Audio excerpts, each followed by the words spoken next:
Vaheguru, Vaheguru, Vaheguru, Vaheguru, Vaheguru, Vaheguru, Vaheguru, Vaheguru, Vaheguru,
So, to talk about the Mool Mantar, I was sent, there's a very famous teacher who passed away now.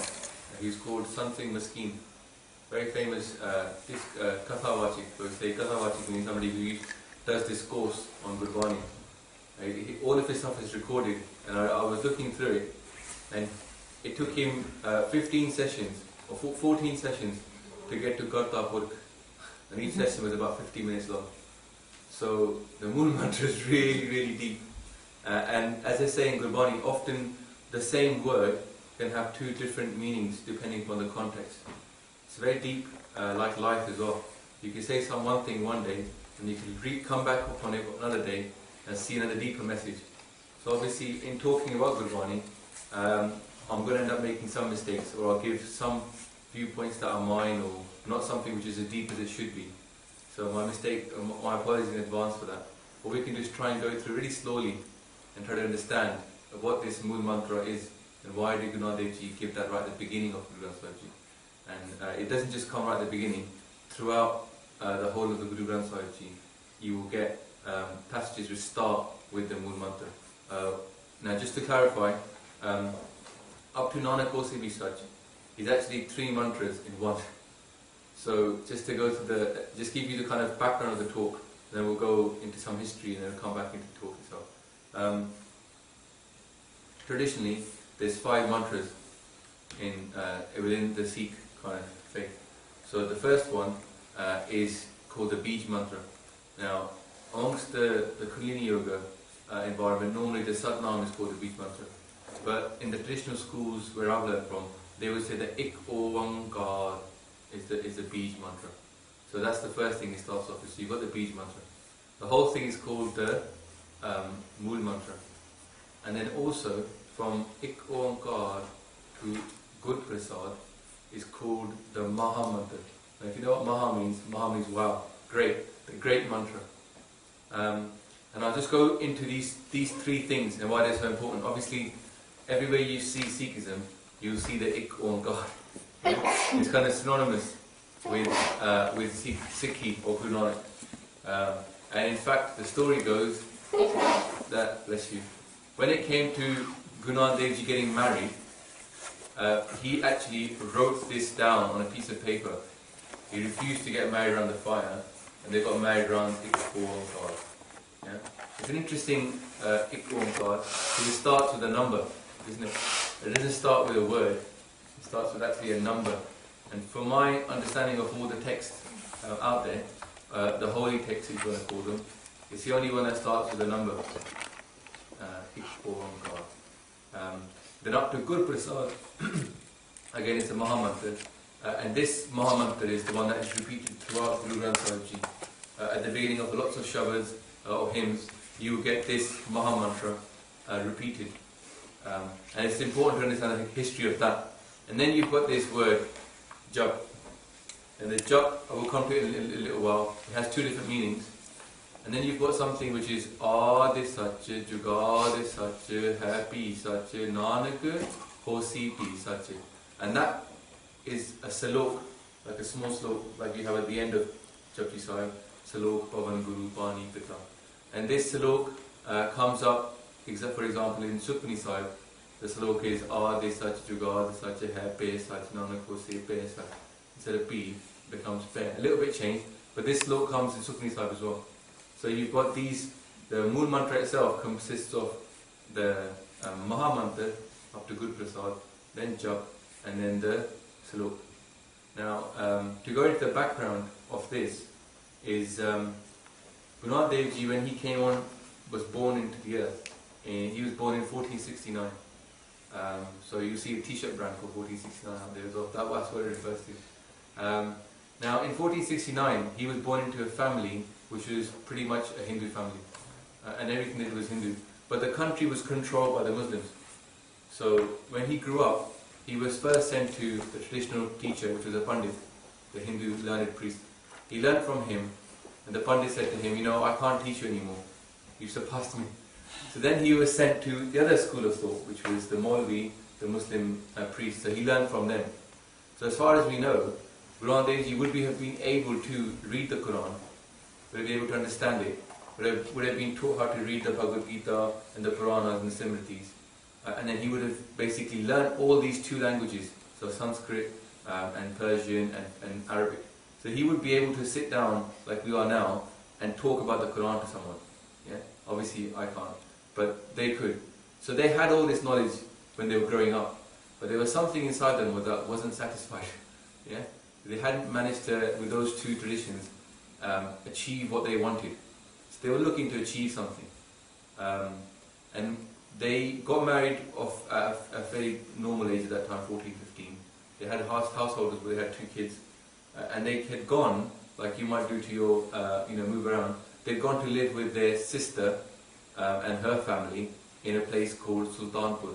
And that place still exists now. You can go to the exact place where this event, which I'll tell you about now, happened. It still exists. And Sikhs have always lived there. So the Gurdwaras and all those places, they've been around since 500 years ago. For the first kind of foundation. And the foundation stone of Sikhism started there in a place called Sultanpur. Basically, Guru Nanak Dev Ji one day, he used to wake up every morning and go and have a bath in the river. And when he would have this bath, he would then pray on the side. His friend at that time was a guy called Mardana, who was a Muslim. But a Muslim that used to play the rabab, which is a bit like the guitar. It's great that we've got Jagdeep here today. It's a very similar sound. And then they would go and do their work. And they worked as a storeman. So you know, like you have the village store where they have all the food coming in. So they were actually storemen. They were working away. And there's many stories about their lives, which we can talk about the fact they were working as storemen. But leaving that aside, in 1499, so they were about 30 years old. Yeah, so you imagine, like, we see pictures of Guru Nanak Dev Ji always as an old man, right? This happened when they had a nice black beard and they were quite young. Yeah, they're 30. So most of the people in this room are probably, I would say medium term will probably be 30. Yeah, so they were about our age, if you could say, or maybe younger. Or we all remember being 30. I'm only 33 now, so it feels like yesterday. So when they had an experience, basically, as history records it, Guruji in his own words, in Gurbani, says he was given a job. Now, if you look at the qualities of the 10 Gurus, they've all got a certain quality attached to them. And what they say is that Guru Nanak Dev Ji's biggest quality was humility. They say he had, like, if the humility in the world could be divided into 10 pieces, they say Guru Nanak Dev Ji had 9 out of those 10 of all the humility available. And he's supposed to be the home of humility. So in his own words, he says, I was given a job. Because I was an idiot singing songs, I got given a job. Right. But what we know from Sikh history is that, because the 3rd Guru, his nephew, was somebody called Bhai Gurdas. And he lived with the 3rd Guru, the 4th Guru, the 5th Guru, and the 6th Guru. And he became one of the most prominent Sikhs, Bhai Gurdas Ji. And Gurdas means a servant of the Guru. And Bhai Gurdas Ji's writings are around now. And he's given he's a master historian and a poet. and his writings are the key to Guru Granth Sahib Ji. So everything we know about Guru Nanak Dev Ji really comes from Bhai Gurdas Ji and from Guru Granth Sahib Ji. And Bhai Gurdas Ji says that he was brought into the presence of God. So in 1699, Guru Nanak Dev Ji goes and has a shower, a bath in the river, and he doesn't come out. He goes in and he disappears. So some people say 3 days, Bhai Mani Singh has 8 to 9 days. He disappears. Now everybody's concerned because people used to like Nanak. He's quite a sweet guy. You know, he had an important job in the village, being the storeman, head of the store, not the storeman as we understand, like a shop. Like if there was only one store in the shop in the whole village, he was the guy that headed it up. So he's gone missing. His sister lives in the village. You know, her husband lives in the village. His kids are there. His wife is there. It's very concerning. Where's this guy gone? He went into the river and disappeared. He died. It wasn't a fast-flowing river. And he disappears, and people start mourning him. As in the old days, used to mourn people, they used to hit themselves and all this stuff and cry and wail to God. So they were doing this, and then lo and behold, Nadaji comes back out of the river. And he says, his first words are, there is no Hindu, there is no Muslim. So his first word, na koi Hindu, na Musliman. Now, to understand how important that statement is, it relates back to the Beej Mantar, Ik Omkar. But to important, at that time, imagine society was divided into two camps. The Hindus, the oppressed, yeah, but also caste-ridden.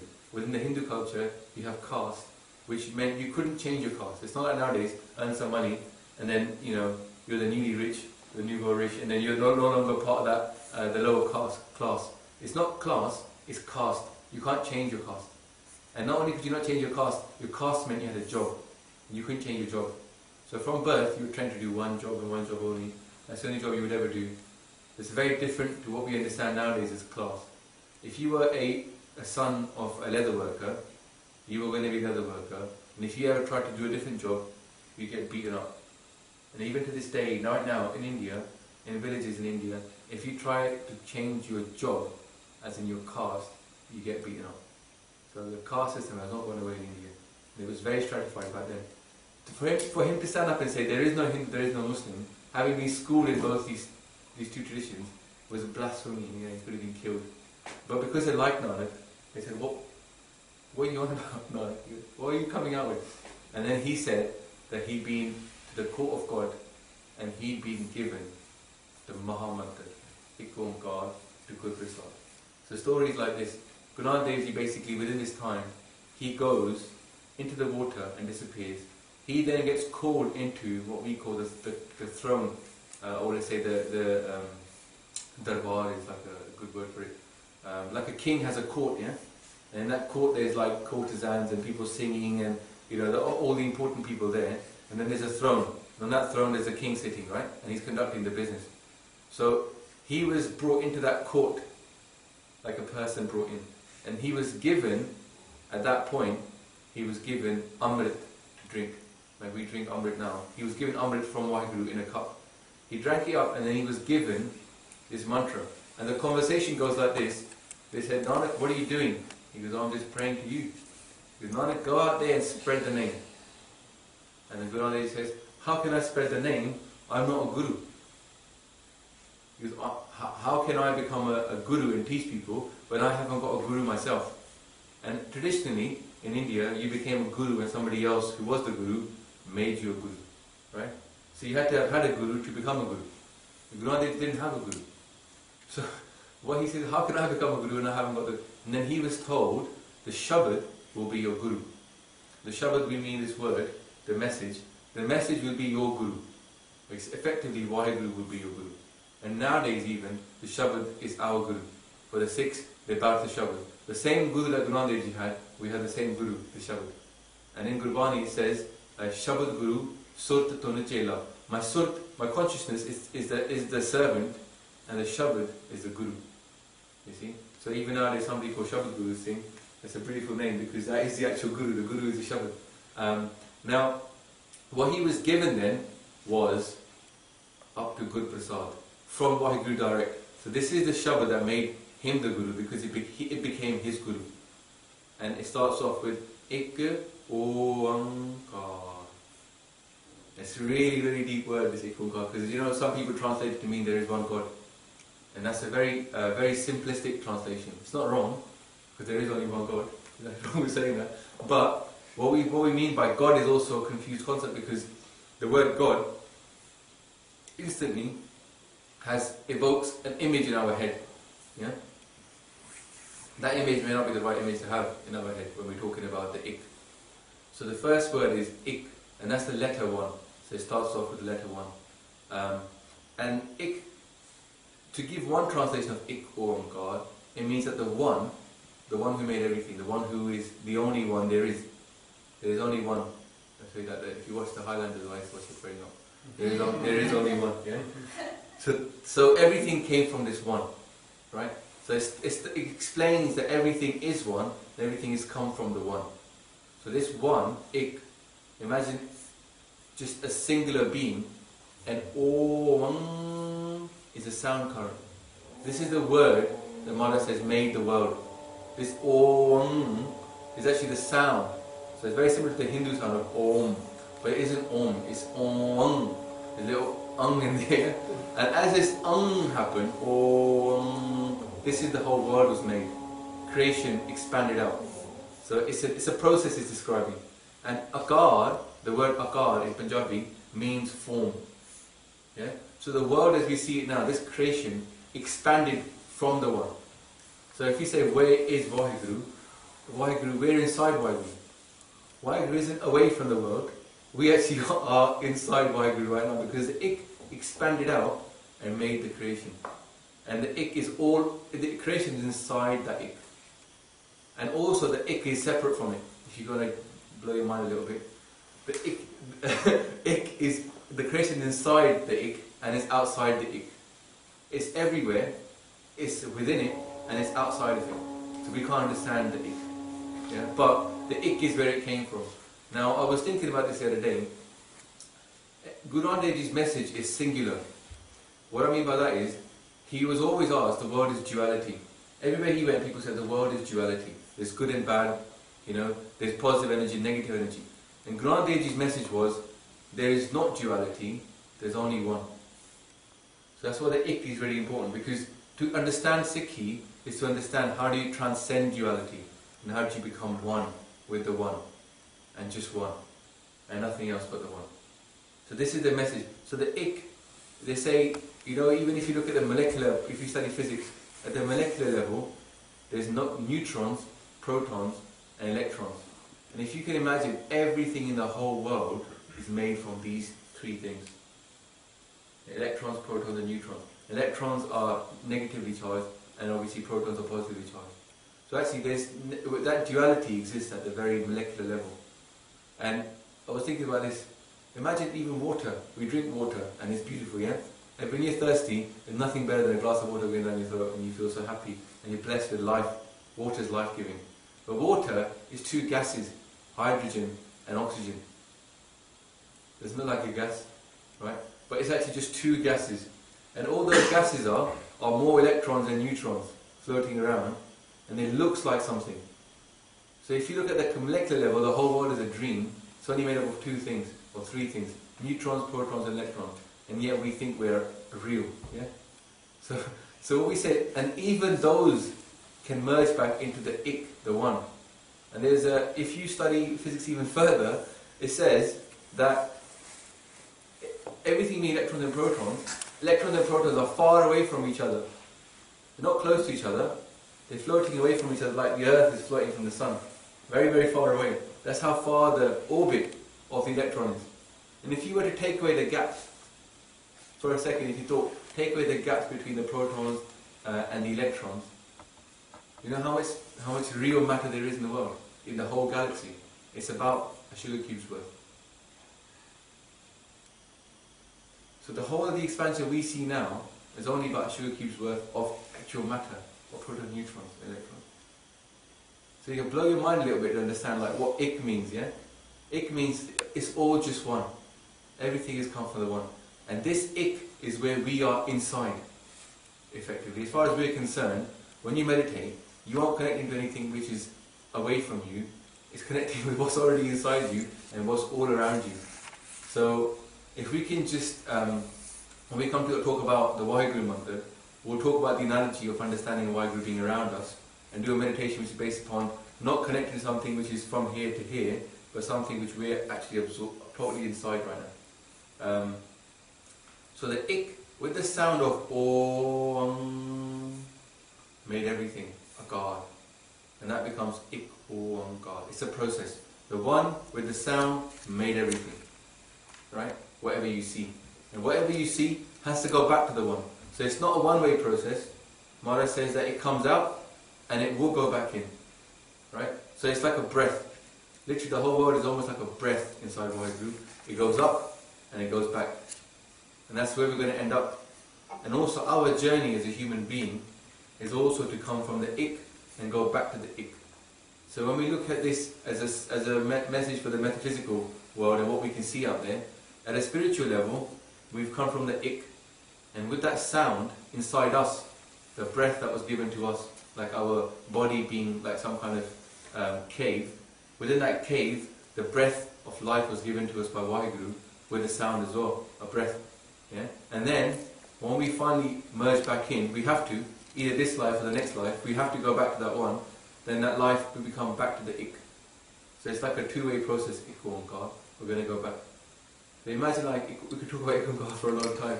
But the same light then, what's the consequences of the understanding ik Omkar, that we come from this one?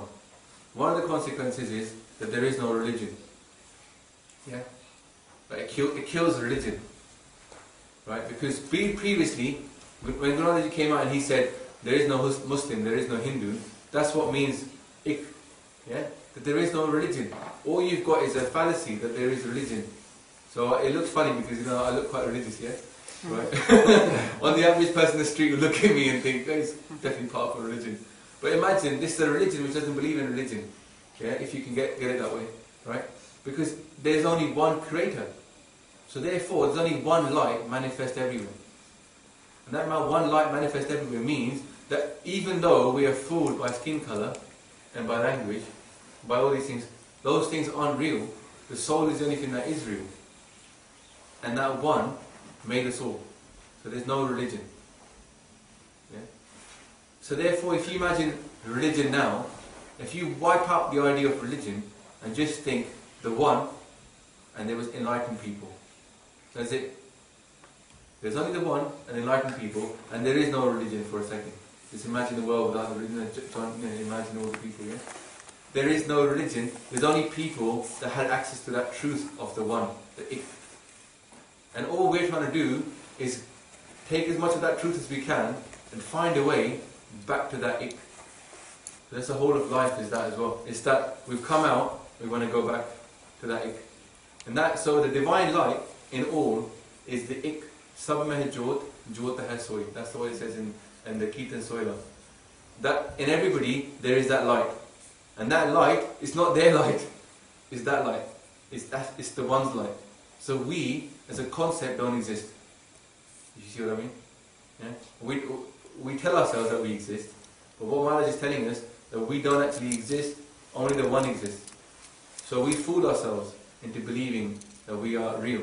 And the biggest problem that we're told is not our lust, our pride, our greed, our attachment, and all those things, is that beneath these five there's a deeper enemy, and that enemy is home. And this word home comes up. Home means I, and me means I.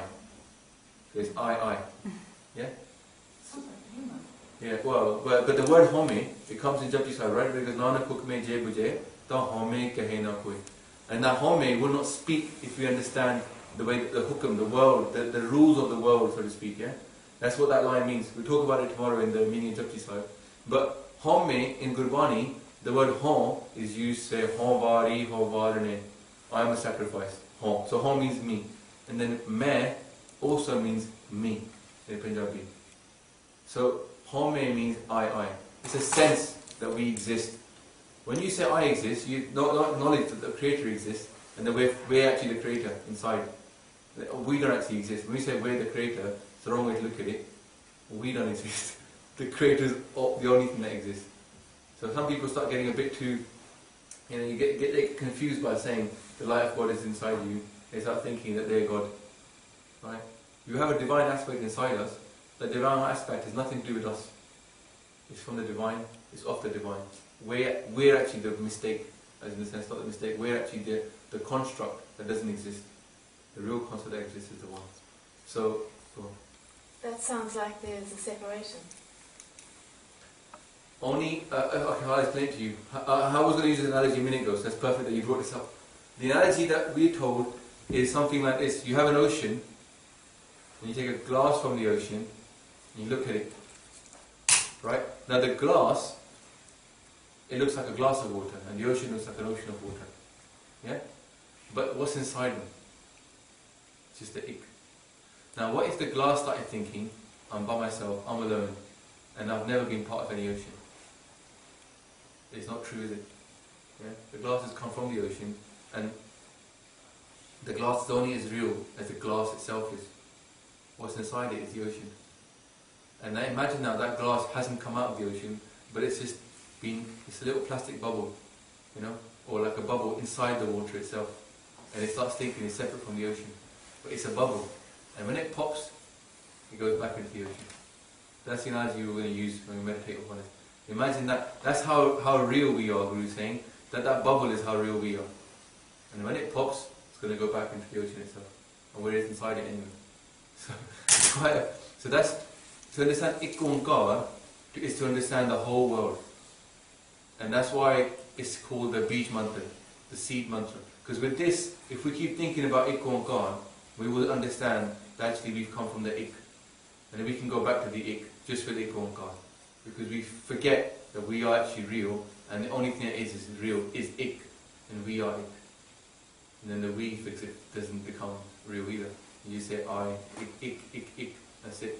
One. Everything is one. So that's the deepest philosophy of Sikhi. Another thing that comes out of saying that we are Ik is obviously all the social constructs we have about not even religion, but caste and colour and creed and sex and discriminating against anybody on the basis of anything. It goes out the window as well. You see? So the whole of Sikhism, if you could understand the philosophy, is so deep. The rest of what you see in a Gurdwara is kind of like a school to teach you about equality. Equality is like the fundamental principle that comes out of Ik. Because if there's nobody who's rich and nobody who's poor, there's nobody who is enemy, nobody who's a stranger, there's nobody who's black or white, nobody who's male or female, there's only the Ik, then we have to base our life, our whole society to change around the Ik. And in the Gurdwara, the beautiful thing is, that already exists. It's this cultural model for us to learn from. In a Gurdwara, you can't stop somebody coming in. No matter what they are, you can't stop them coming in. All you ask is, will you please cover your head and wash your hands and feet? And that's it. Yeah? So therefore, your idea that there's a religion doesn't work because everybody's allowed in. Also, in a Gurdwara, you feed everybody, regardless of who they are, high or low. They have the same food and on the same level. So Ik is built into the Gurdwara, the idea of equality. Okay, let's move on. Satnam. It's the second one. It's a very important part, obviously, especially here, where people actually greet each other by saying Satnam. Yeah? So, now what's Satnam? You can sing Satnam, because obviously in Gurbani it says Japaman Satnam, Sada Satnam. Yeah? But normally people don't tend to sing Satnam without the corresponding Vaheguru. Yeah? So it's normally, it's a Satnam. If you look at in Harmandir Sahib, the Golden Temple, this place, if you go back there now, every time they sing Satnam Sri Vaheguru Sahib Ji, Satnam Sri Vaheguru Sahib Ji. And it refers, I'll come back to that in a second one, what that means. But they do it in accordance with Vaheguru. And that comes back to what is the meaning of Satnam? Sat has been translated as the true name. Yeah? Now the word true and the word truth are slightly different. Truth is a concept, truth is what is real and what's true. Truth, yeah? And true is a descriptive word used for the truth. If something is true, we say it's true because it has the truth inside it. Right? I'm going off into like a bit of a philosophy lesson here, but when you look at the Satya Juga, the Satya Happy, Sach Nanak Hosi Satya, that's referring to that one being such, being true at the beginning of time, and then during time, and now, and afterwards always. It's true. But the word Sat is something slightly different. The word Sat means the truth. And we also use Sat for Satguru. Yeah? We say Satguru and Satnam. So to understand Satguru is also to understand what is the Sat that it's referring to, and what is the Satnam. So they're both related because the word Satnam and Satguru can be used interchangeably in many ways. Yeah. Now the Sat is almost independent from the two words. That's why. So look at the Sat itself and then understand the Nam. What Sat refers to is the truth. The truth being what is real and what isn't real. What is permanent and what is impermanent. What is an illusion and what is the reality behind it. So Sat could be the reality or the truth or what is actually real, really real, and what isn't fake. And what, like, effectively we're fake, the world is fake. And only Vaheguru is the Sat. So this is the only truth is the one. So actually the Sat is referring to Ik. Yeah? Ik or God is the only Sat there is. And everything else is where we've got on ourselves, we believe that we bought the dream, if you see what I mean, we bought the illusion. Yeah? So Sat is almost independent. That's why later on you see Ik Onkar Satguru Prasad being used as an introduction to nearly every Gurbani Shabad. It's either Ik Onkar Satguru Prasad or it's Ik Onkar Guru Prasad. Because that Ik Onkar Guru Prasad, Satguru Prasad, the Sat is also there. And that Sat is separate from Naam now. So the Sat means this is the truth. Ik Onkar Sat, the truth, is the truth. And then Naam. And underneath the Naam, the Mamma, there's a little line. It's called Onkar in Punjabi. It refers to through this. Sat Naam. So actually one way of understanding Sat Naam would be to achieve Ik Onkar, to achieve the oneness with the one that made us and made everything, which is the truth. We need to say the name of the truth. Naam means name. So meditation upon the name is the way to the truth. So the name of the truth is the way to the truth. Now there's no exclusive name of the truth, if you see what I mean. Yeah? The truth in itself, it has its own name. Yeah? Any name can do. The point is, the name of the truth is the way to the truth. And then you can understand then what Satguru means. Because the Guru of the truth is the way to the truth. That's what Guru is. Guru is a teacher of that truth. Therefore he is Satguru. We have a physics Guru, a maths Guru, a French Guru. Now we have a Satguru. Somebody who teaches us the truth. What is really real and what isn't really real. So Satguru joins us to the truth. And Satnam joins us to the truth. It's like a circle. It's a beautiful circle. You know, we're going to take the Naam and get to truth. We're going to find a Guru, he's going to teach us about the truth. And where does that come from? It's come from the truth. So that's why it's a circle, because the Naam comes out of the truth, and the Naam is created. Even that Omkar, it made the Naam. This ability to connect to the one, if you want to understand Naam as a connection, the ability to connect to the Naam came from Vaheguru. Vaheguru didn't make the world and then cut themselves off from the world. Vaheguru made themselves and then they allowed us to connect to them. The connection is very important. And how do we do that? Through Naam. So that's why it says in Gurbani, Nanak ke kar keval Naam. What that means is, in Nanak's house, in Guru Nanak's house, there is only Naam. Yeah? So the whole of Gurbani is basically, the whole of Sikhi or Guru Nanak Dev Ji, his only thing he came here is to connect us back to Ik, through the Naam. You see, so that's why we say Satnam, and then we say the Naam we're going to use, Vaheguru. Yeah? Satnam, Vaheguru. Because that's the name that Guru Nanak Dev Ji gave us to repeat and chant. That's what he's given us as the main mantra, and we're going to say Guru Mantra. And by Gurdas Ji, the one I talked about earlier, who lived with 3, 4, 3rd, 4th, 5th, 6th Guru, he says that Vaheguru Gurmantar hai. Vaheguru is the Guru Mantra. Japa, chant it, and then what happens? Home koi. You lose your home. you lose this sense of I, the I-ness, ego. Not the pride, slightly different.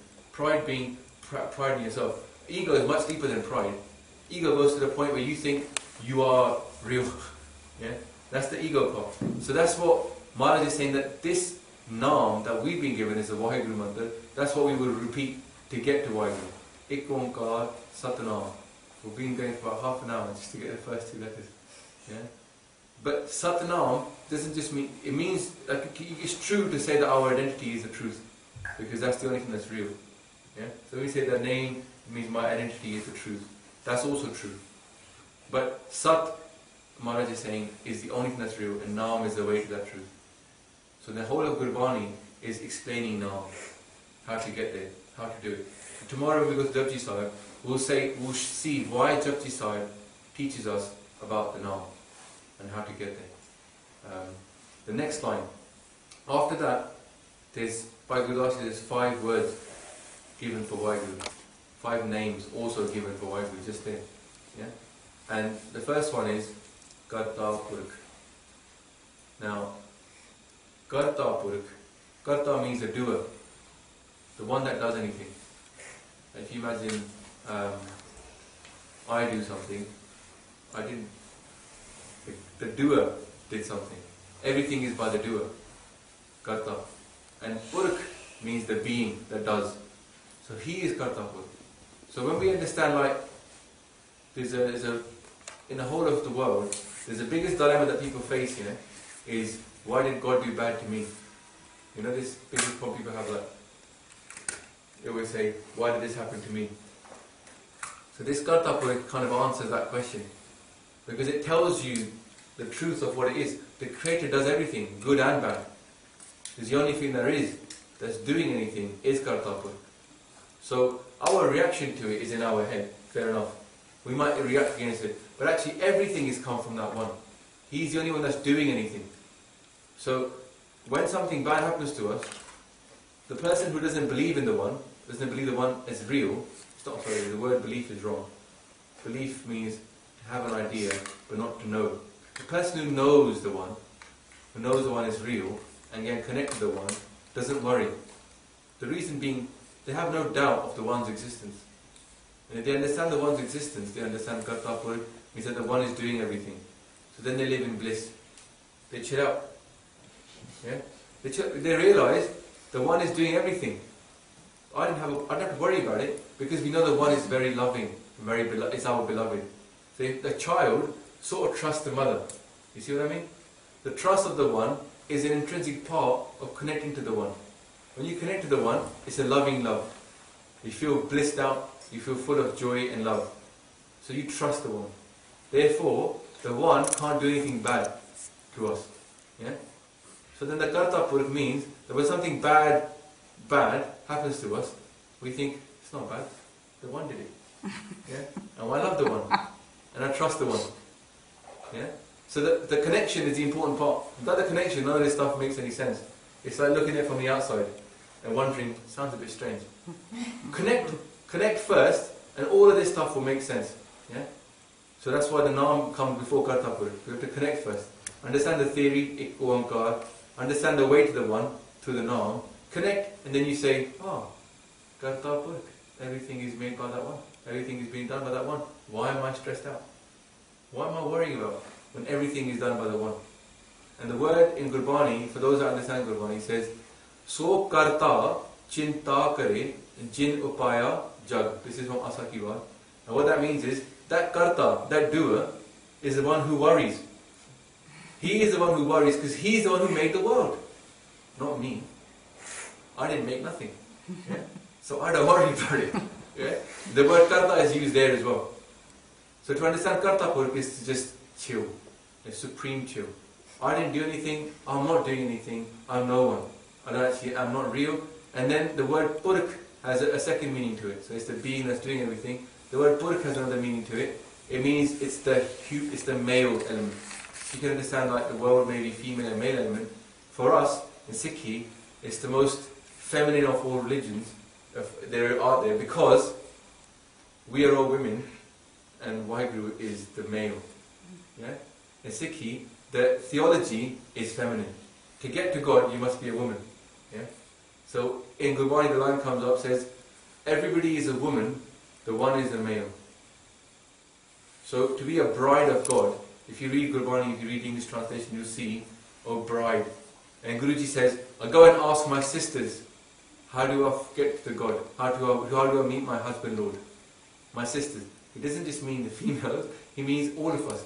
Yeah? He's saying we're all women to Vaheguru. So this Purkh comes in there as well. Karta Purkh. Now here's a beautiful one. Then, once we chilled out and we relaxed because we're not the ones in charge, yeah? It says, Nirapal, be without fear. Now Vaheguru is without fear. What's Vaheguru afraid of? Vaheguru is the only one there is. Vaheguru is not afraid of anybody.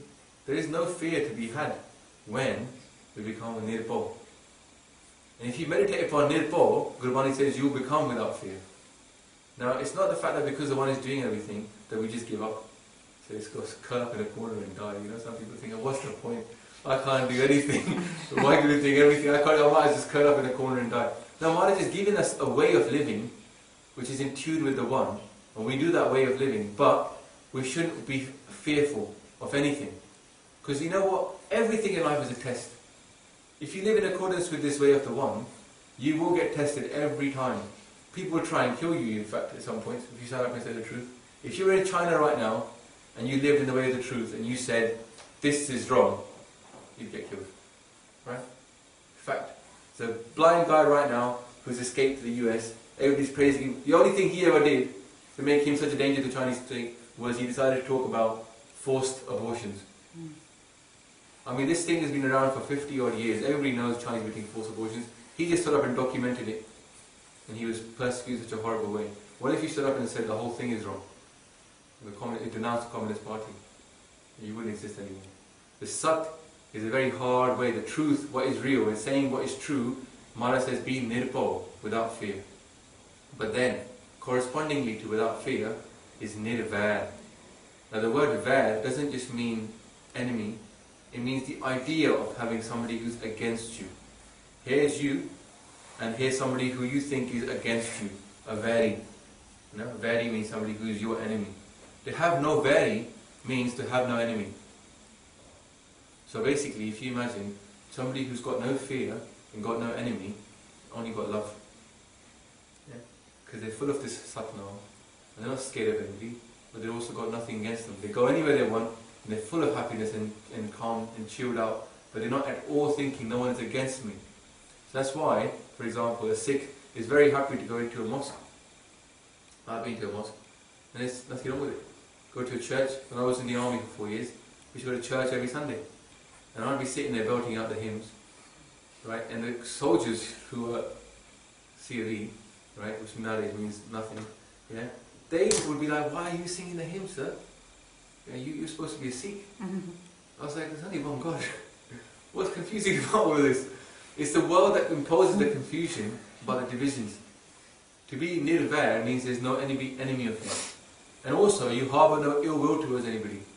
To walk around without any ill will. You become almost like a child. You can tell a child off, and then 10 seconds later, will come up to you full of happiness. It doesn't hold any ill will.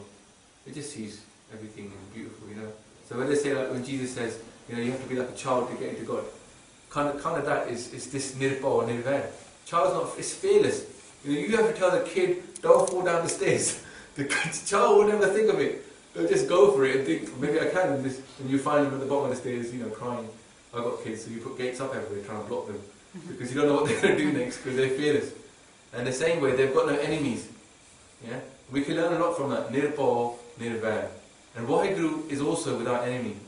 Now, why this is important also, if you've come from a Islamic or Christian or Judaic background, you've got this idea that God has enemies. It's built into the scripture in many ways.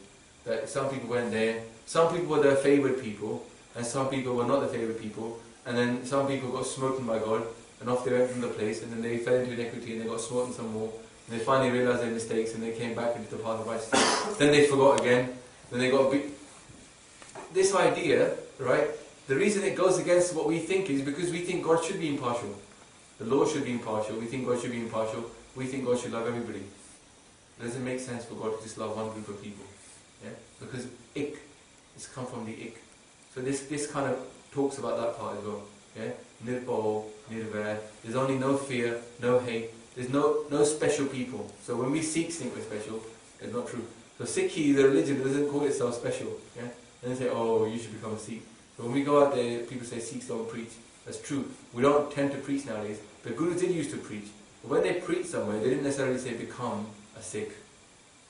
There's lines in Gurbani that talk about, if you want to be a good Muslim, this is the kind of Muslim you should be. If you want to be a good Hindu, this is the kind of Hindu you should be. Guru is giving advice to other people about how they can be better in their own faith and not have to necessarily change as far as society is concerned. But nowadays, people fall into the old trap of having enemies. Straight away, when you have an enemy, then you try to attack that enemy or find somewhere to defend yourself against that enemy. Yeah? So you fall into this away from the ik. So we should try, everything is inside the Mool Mantra, as they say, yeah? And the Mool Mantra is so deep. All of our problems will be solved if we just focus on the Mool Mantra and learn from it. And Guru Nirpo, Nirvair. That's two words now. Karta Purk, Nirpo, Nirvair. And the next two, Akal, Murat, Ajuni, and then Set. What about forward? Nirpo and Nirvair is almost one, because they're qualities, yeah? And there's, so the five words that Bhagavad says are Karta Purk, Nirpo Nirvair, Akal Murat, Ajuni, Set. No, I got it wrong. Akal, Satnam, Karta Purk, Nirpo Nirvair, Akal Murat, Ajuni, Set. And then Guru Prasad is separate. So these five. So we've done Nirpo Nirvair, Akal Murat. Now, have you ever heard that, what's that Indiana Jones movie when the guy is, the Om Puri, the famous actor, is going, Kali Ma, Shakti Dev. You see that movie when the hand burns, yeah? Right, you feel that, Kali Ma. Now, Kali is a goddess of death, yeah? She's the one that's got the tongue hanging out, the necklace of garlands of skull. Kal comes from, the word Kal means death. Yeah? And Mala said everybody will die, right? Now, so when we say Akal, it's the opposite of Kal. Kal, without Kal. So without death. Akal Murat. So it's immortal. We are mortal, we have to live, we have to die. And it's an important feeling in just to understand that death is real, can actually solve a lot of our problems. Because when we forget death, we start living like there is no death. We start living there is no tomorrow. We forget the one who made us, and we forget we've got a way to go. So to understand Kal is to understand Akal. And one of the parables used in Gurbani is, like a migratory bird flies long, long way, has to travel thousands of miles.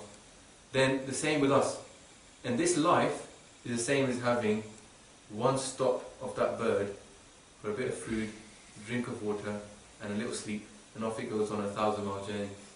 This is how real this life is, as one stop for that bird. It feels like a very long stop, right? We're around for about 40, 50, 100, 60, 70, 80 years. But this is as important as it is that one stop on a long journey that we've got. And the word, when we say Om God, with that word, in Gurbani it says, you must have heard Kita Pasao Eko Kavao. Yeah, you've heard that line? And what that means is, with the one word, right, they made hundreds and thousands of Lakh Daryao. Daryao means a river. Now it doesn't mean that the rivers in the world were made by one word. Now, that's a simple translation. They were obviously made by one word, yeah? But what it means is that the life cycles that we go through, 8.4 million lives, 84 lakhs of cycles, these are made by that one word. So we are subject to the hukum, the order, which is that we have to go through life cycles. But Vaheguru isn't. Vaheguru is Akal, without death. Once we connect to this Vaheguru, we can become without death as well.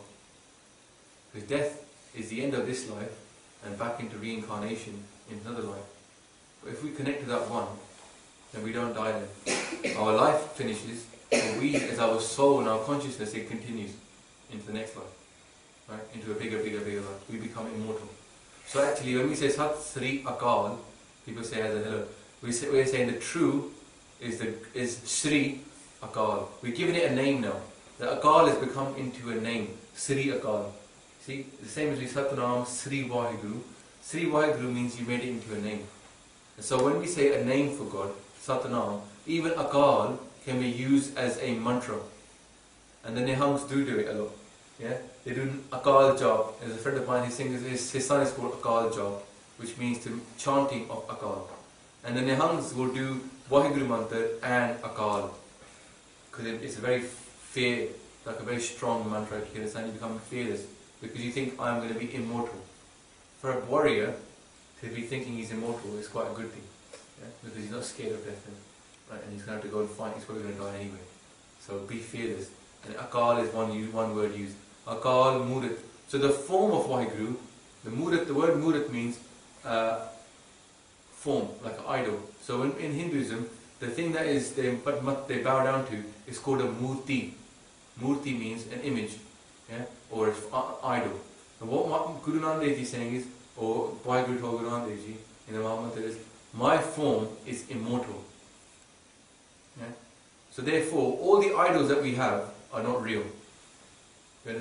So and the thing about Gurbani is, although it's a book, it's a message, and the message is immortal as well. So what we bow down to is not any murti, or murti being any idol. We bow down to the word, which is itself immortal. There's been the same word been around for years. Before Guru Nanak Dev Ji, the same truth existed. After them, the same truth existed. And it's the truth that we follow. So Guru Granth Sahib Ji being purely truth, it's immortal as well, because it can't be destroyed. But idols can be destroyed. So this is against this word, Akal Murat. It can be seen as being against idol worship. And that's a good thing. Because when we start attaching ourselves to something which is subject to being destroyed, then where's our faith going to be? We have to attach to the one that's not able to be destroyed by anybody. Akal. We'll go back and do Mool Mantra in a little while because these are sitting here. But to finish off with the last couple of words, Akal Murat being without any end. Then Ajuni. The last word. Ajuni Sapam. Now Ajuni, June, apart from being the month of the year, also in Punjabi means life cycle. Yeah? This is our June. We are in a human June right now. This is our life as a human being, this is in our 8.4 million Junes, this is the June we're in as a human being. And Guru says he is a Juni. Vaheguru is a Juni. So all the times that we thought that God took birth and came upon the earth, didn't happen. Yeah? God never took birth. So if you can understand like the whole of the Christian idea is based on God took birth and came and then sacrificed his own body to die. This would say that no, Vaheguru is a Juni. No one ever took birth. Vaheguru never took birth. Vaheguru's always been outside of this cycle of life. But we are. And it's important because when you say the opposite of something, you acknowledge its existence. So we are subject to death. Vaheguru isn't. Yeah? So we understand death is real. And it's important to understand death. But also, we are subject to Junes. Vaheguru isn't. Now the whole of the world, honestly, 50% of the world, they did a poll, they did a Gallup polls. They did a poll of the whole world. More than 50% of this world believes in reincarnation. But it's very hard to get your head around reincarnation. Right? It might be worthwhile here to spend a few minutes talking about reincarnation because this is what a Juni is talking about. Now, people say, well, reincarnation. The reason that the Christian church decided early on to reject reincarnation, even though there were people that blatantly agreed with it, was because they felt that if you have many lives, you might think, forget it, doing it in this life, I'll wait for my next life. Right? So they worried that people might not have enough of a commitment doing it in this life, and they might leave it for the next life. Because the fear tactic was quite important. You know, they chose that the fear tactic was more effective than the love tactic. Now, the Guru Nanak Dev Ji's tactic is the one of love. Now, it's true that you will have many lives. But the human life, Maharaj says, is the most valuable one. Because the only time we can connect to Vaheguru is as a human being.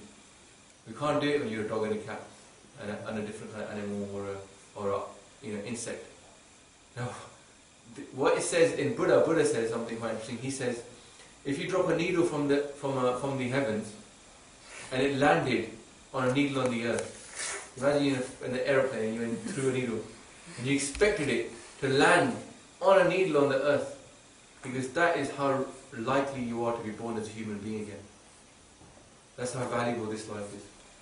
So there is a massive point that the human life is extremely valuable, because imagine right now all of us have the ability to say Vaheguru, to connect to our true beloved, and if we don't, waste this human life, who knows what life we're going to get next.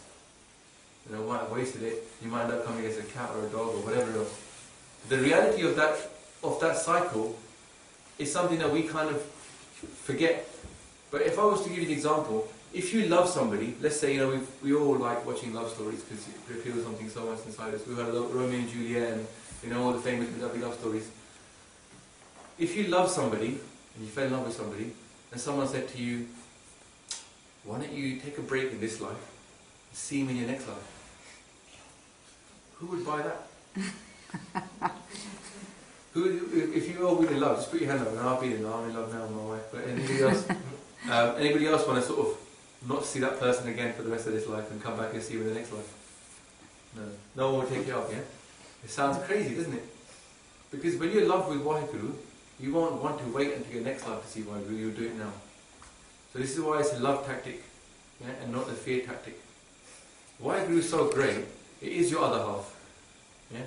And it's the other half much bigger than any other half out there. You can't, a way to understand it is, there's a God-sized hole inside you. And you know when you say, oh, I have a hole inside me for something, I'm yearning for something, the hole is big as Vaheguru. You can't fill it with anything else. If you got to fill it with anything else afterwards, you won't manage to do it. And the first body of Jisa talks about this, you know, that refers to what the hole inside you is. You can't fill it with anything else apart from Vaheguru. Yeah? And this Ajuni, it refers to the value of this life for us. But also Vaheguru is outside of this. Yeah? So never try to make Vaheguru into human being like us. He's outside of that life cycle. Sepang. This bit is like is kind of really confusing to understand. Self-created. Sepang. Sa means, you know, like myself. Pang. Created by themselves. So Vaheguru made Vaheguru. Yeah? And if you really think about this, it doesn't make any sense. Yeah? That's good, because Vaheguru doesn't make much sense. But it's real. So that what we say is like, at the beginning when I said, what that means is, what can I speak? What can I say and look and speak? What story can I speak about this story which is unable to be told? Sapang is one really good example of that. How can we explain the inexplicable? The Vaheguru made themselves. But it doesn't really matter, really, does it? Even the whole idea of June and the whole idea of reincarnation, it doesn't really matter. All that matters is we can connect to that one. And no one made that one. It's the source of everything. So Sapang can be seen to understand as it's the source of everything. No one else made that one. Okay? And also in our life, our soul is part of that one. We have to go back to that one. Sapang. So we've done Ik Omkar, Sat Nam, through the name, Karta Purakha. The doer, chill out, is your true love, your other husband, really. Nir-o, nir-bad. Don't be fearful. Don't have any hate towards anybody. Be full of love.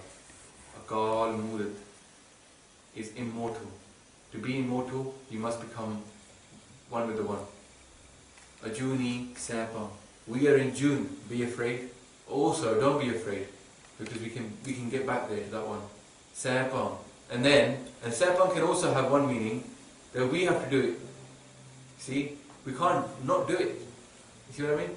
Like, we have to achieve this thing. It's not going to be happening just like magic. We're going to have to connect with that one. We have to create ourselves. I was having a conversation with Karta Singh in Le Martinet, and it was a great conversation. He said, look, even if I give you that experience, not I give you, but even if you have that experience of connecting to one, we're talking about morals and ethics, yeah?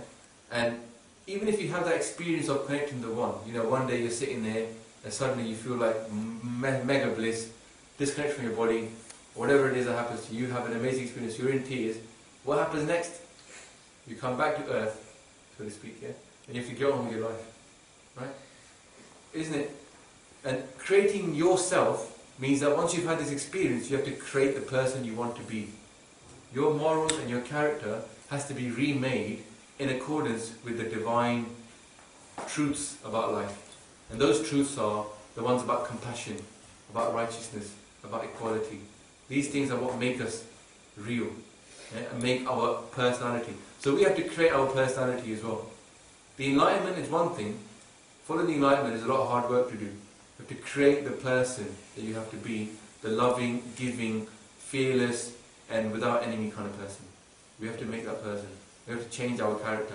No matter if we're druggies, no matter if we're fully, we've got 4 or 5 girlfriends and we live in the player life, or we are, rich people with money. All these things fly out the window as soon as we have that experience, because the one is real.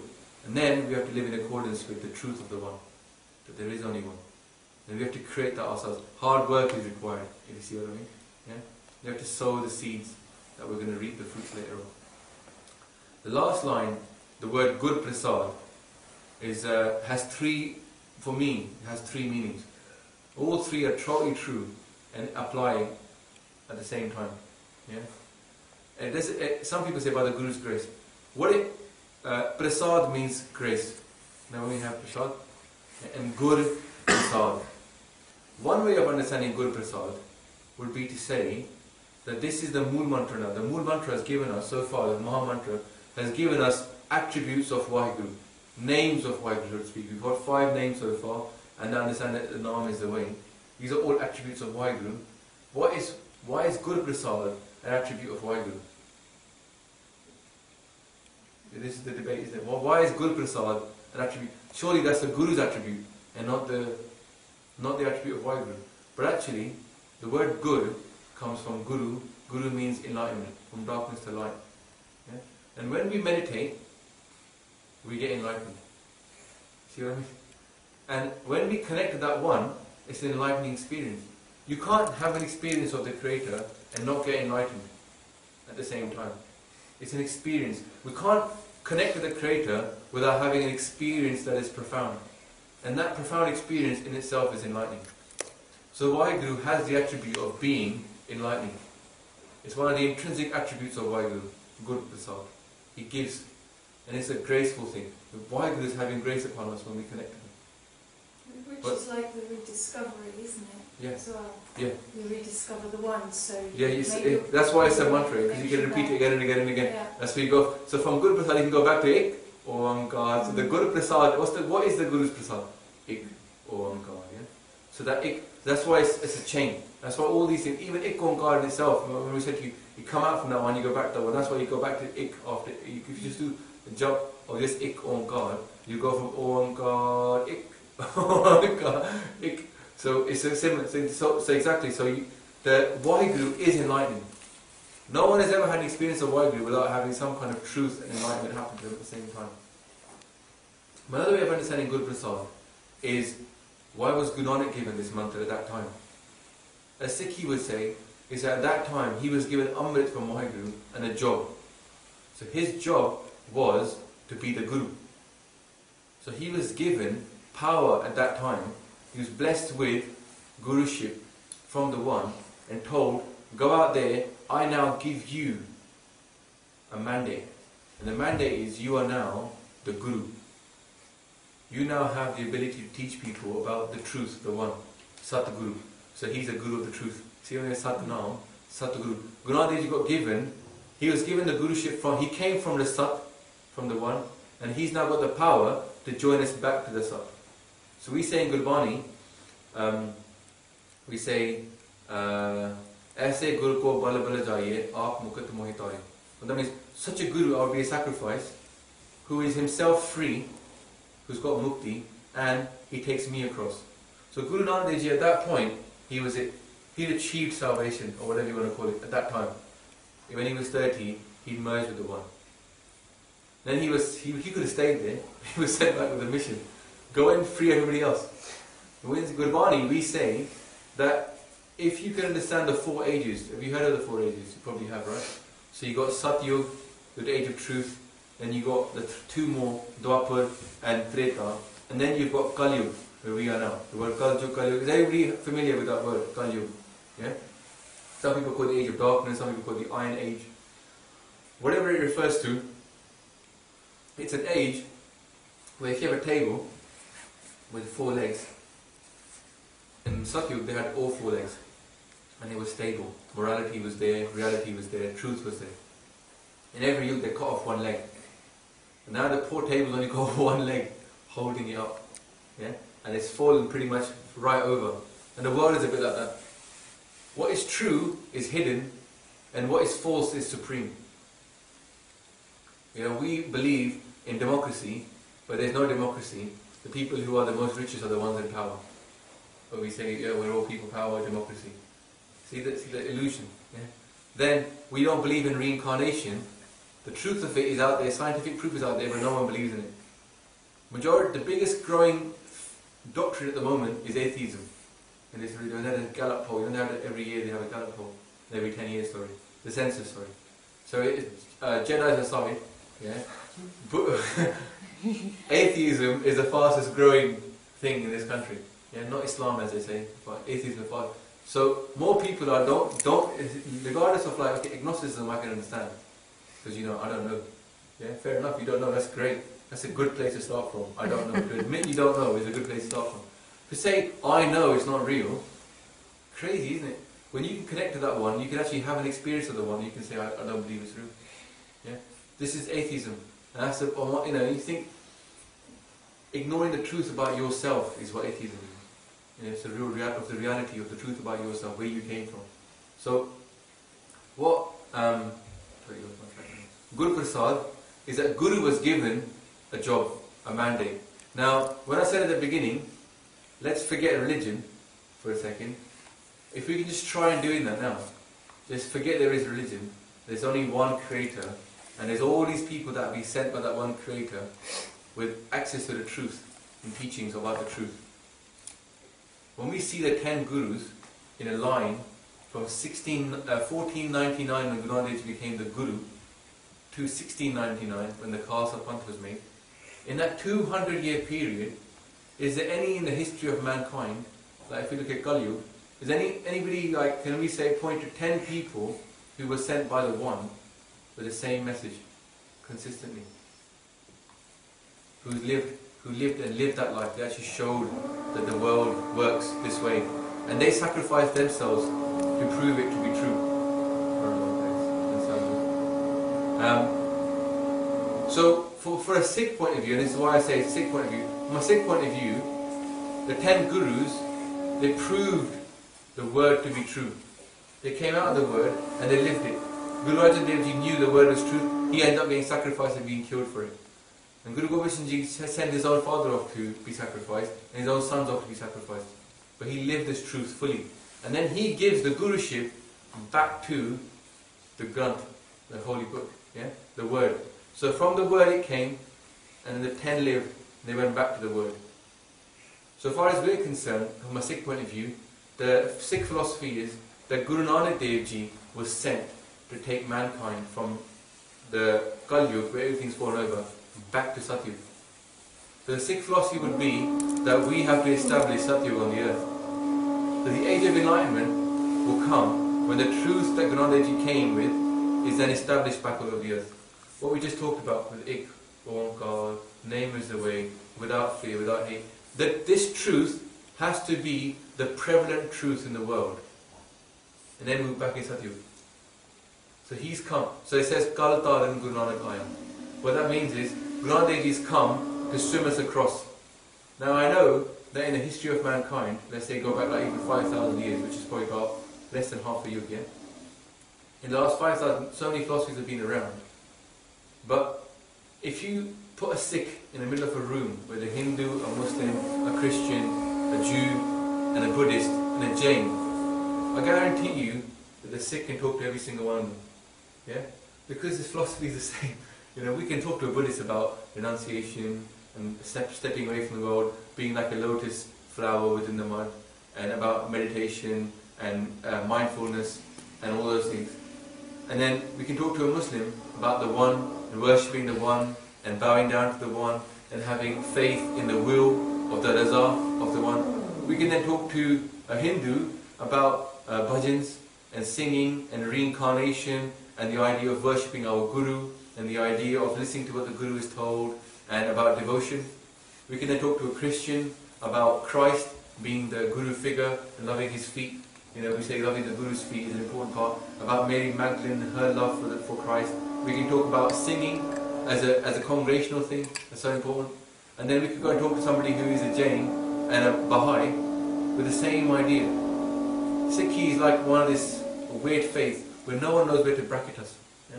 Because if you look at the rest of the world, no one really knows about Sikhs, let's say for example. Most people don't know who Sikhs are. But the ones that know, they're a little bit surprised by it. And the reason I say that is because on my door I always get people knocking, Jehovah's Witnesses, you know, with that beautiful picture of the watchtower. And it's a very loaded question they ask you. They show you this picture of a watch and they go, look at this world. And they go, look at these people playing happily and everybody's friends. And they go, wouldn't it be nice to live in a world like this? Who's going to say no? Who's going to say no? I'd like to go around with a club, burn the trees down, beat up all the baby lambs and all that kind of stuff. You know, who says that? So it's a loaded question. Of course you're going to say yes. The world would be great like that. Yeah? And it's a bit like this. When we tell people about Sikhi, that Maharaj says everybody's equal, there is no religion, men and women are equal, there's no caste, there's no creed, we should feed people, we should protect people's rights. The Guruji himself went and fought for, you know, the 6th Guru made a mosque. The 9th Guru saved the whole of Hinduism by giving his head. It's a little bit like showing them the watchtower. It sounds a bit too good to be true. Who are these people that set up this religion? Who are these people that decided to change the whole of like Punjab and the whole of India? Effectively, just one guy got up and says, I'm Guru Nanak. 10 generations later, Guru Gobind Singh setting up the Khalsa, fighting against the Mughal kingdom, establishing a state within a state. Who are these people that came along? And what Sikhi says is, they were sent to establish Satyug. That's the mission, if you want to understand the Khalsa mission. The Khalsa mission is to spread Dharma across the whole world. Dharma meaning righteousness and truth. We're not saying convert everybody to Sikhi, that's the biggest thing that we have. Even when you spread it, you don't have to say be a Sikh. It's the truth you want. You can be a Christian and still be connected to the truth. It's a very strange way of looking at the world, because it's not exclusivist, it's inclusivist. And this is the thing that Guru Nanak said. So the Guru Prasad means that Guru is being given a mission. And the final part of what Guru Prasad is that Guru has the power to give us Naam. So Guru Nanak Dev Ji has come with a power, not just a mandate, but a power to bless us with Naam. So we say that when Guru blesses us, we can connect.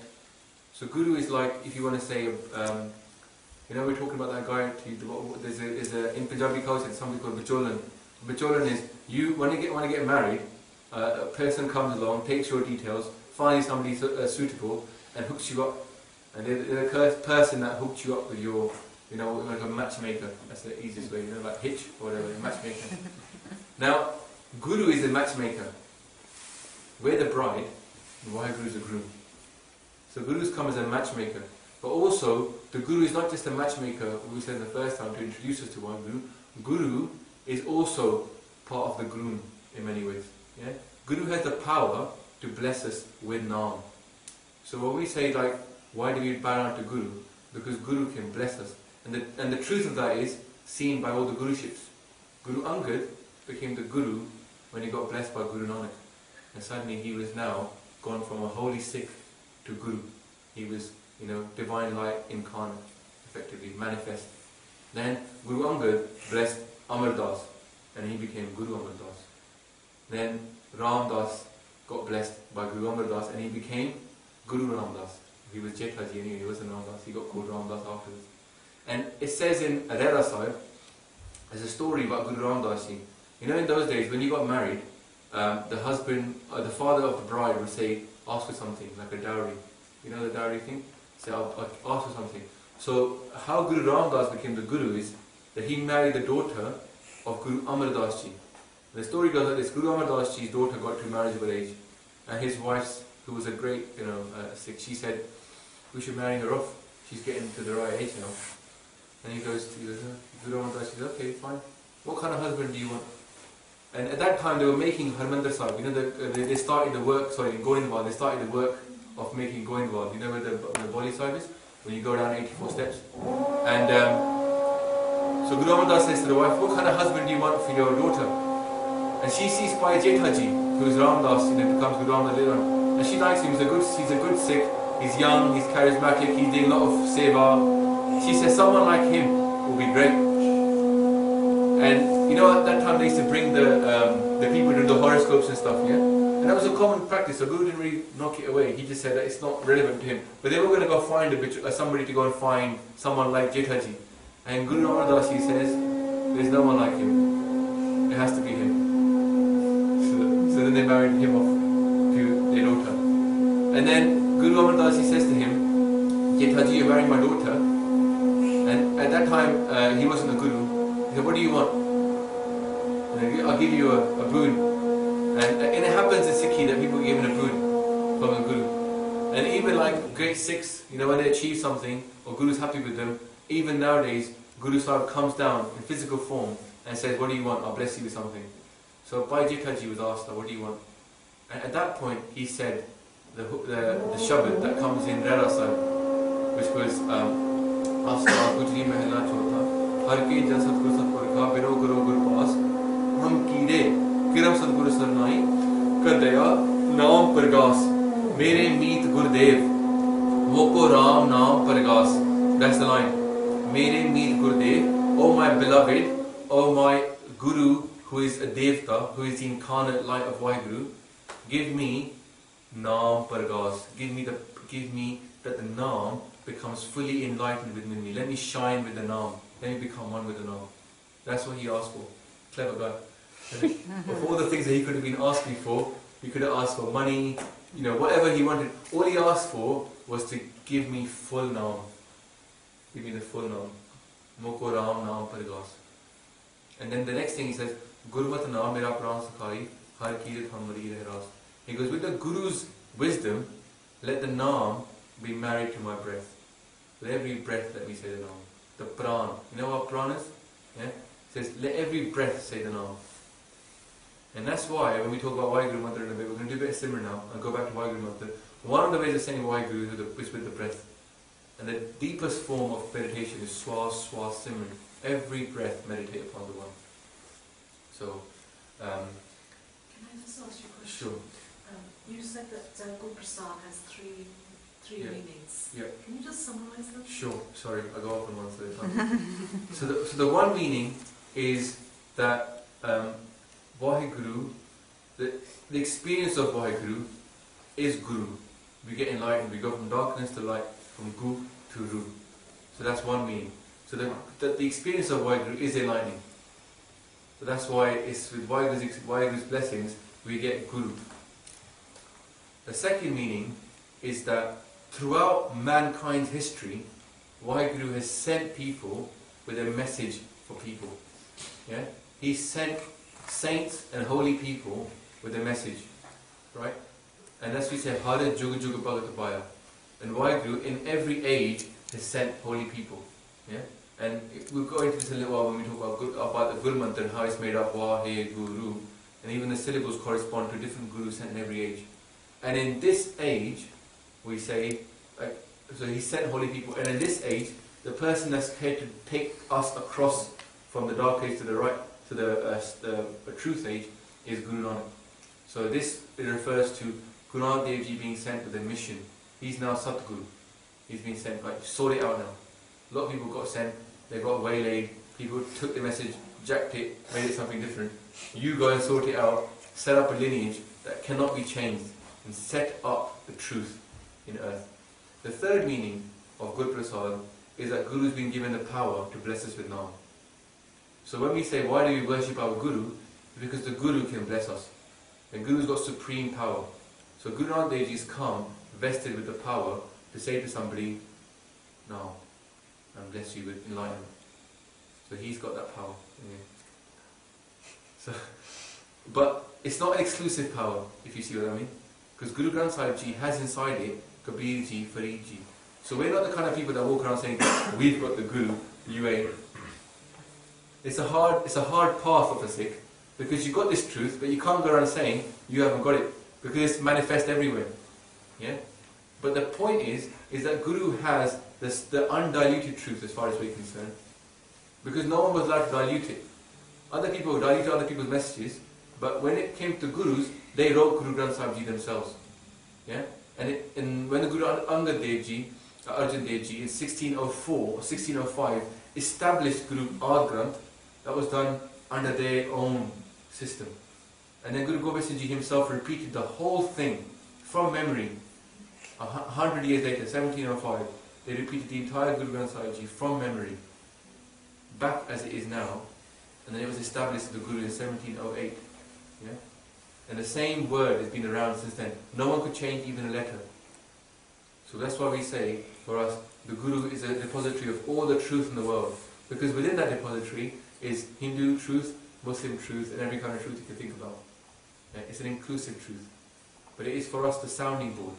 Like if somebody says something sexist, and Guru Granth Sahib Ji sexism is not real, we don't go buy somebody who's sexist. That's why some of Kabirji stuff didn't get in. Some of Fariji stuff didn't get in. Because he was one with the one, but some of his stuff was slightly a little bit away. He wasn't Satguru as far as you would say. He wasn't Satguru in the sense that he was one with the truth and only speaking the truth. He was a saint. Yeah? So would you say Satguru was only Nanak, or would you say Satguru was carried through? We say in every age there was Satguru. No, the other 9 Gurus. But they were the same. They were the same light. You would also say there was They all called themselves Nanak. So If you look in Gurbani, every Shabad has Nanak. There's no Guru Arjan or Guru Ramdas. They're all Nanak. And Guru would you Gobind actually use the word Satguru for them? Satguru, in Pai Gurdasi says, Satguru Nanak Pargataya, Mite Tund, Jag Chanan Hoya. Satguru Nanak came on the earth and he got lightened up. He got Pargat. And then the whole of the darkness of the world was fight. And there's a Shabad in Gurbani. There's a story, the first Shabad in Guru Granth Sahib Ji, after you have Japji Sahib, Rehra Sahib and Kirtan Soila, the evening, they have the prayers. Guru Granth Sahib Ji starts with the daily prayers, if you didn't know. Starts off with Japji Sahib, then the evening prayer, Rehra Sahib, and it has Kirtan Soila afterwards. And then Guru Granth Sahib Ji starts. You see what I mean? And what it says there, Sri Rag, the first Shabad, is a conversation that apparently Kaliyug himself, when we say Kaliyug, the spirit of the dark age, came and met Guru Nanak. And they had a bit of a tussle, if you understand. They had a conversation. Kaliyug comes to meet Guru Nanak. And Guru Nanak says, you can't come here, because over here is Kirtan. So it says, Kal Jug mein Kirtan Pardhana. So in Kirtan, this singing is the most highest form of meditation in Kal Jug. That's why in the Gurudwara they sing Kirtan. So Kal Jug was told, you can't come into Guru Sangat because here we sing Kirtan, and Kirtan is going to be your nemesis. Kirtan is going to destroy Kaliyug. Right? And Kaliyug gets a bit sad, apparently. And Kaliyug goes, well, why can't I have Kirtan? You know, everybody else can enjoy Kirtan and get mukti. The spirit of the dark age says, why can't I have Kirtan? And Guru says, okay, at the end of Kaliyug you can have 5 minutes of Kirtan, and that will be enough for you to get mukti as well. So even the spirit of the dark age is scared of this. So in the Gurdwara, Kaliyug, he says, a conversation, Kaliyug tried to bribe Guru Nanak. That's what happened.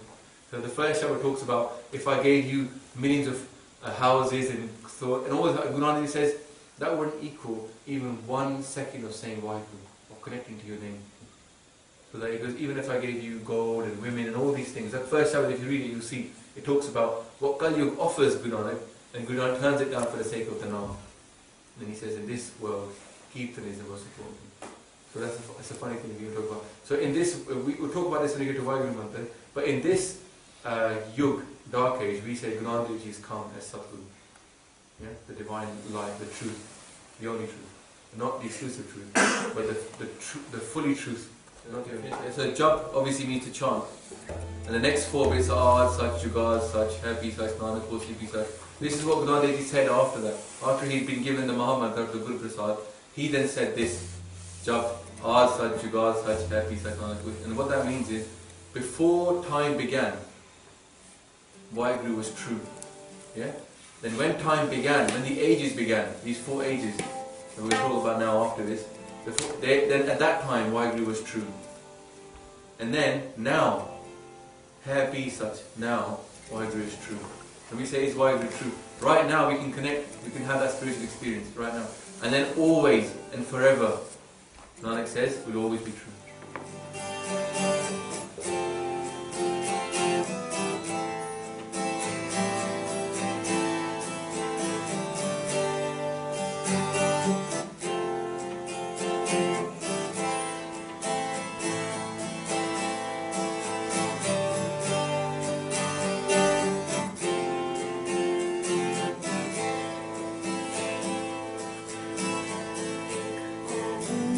Omkar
Be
Sorry to interrupt.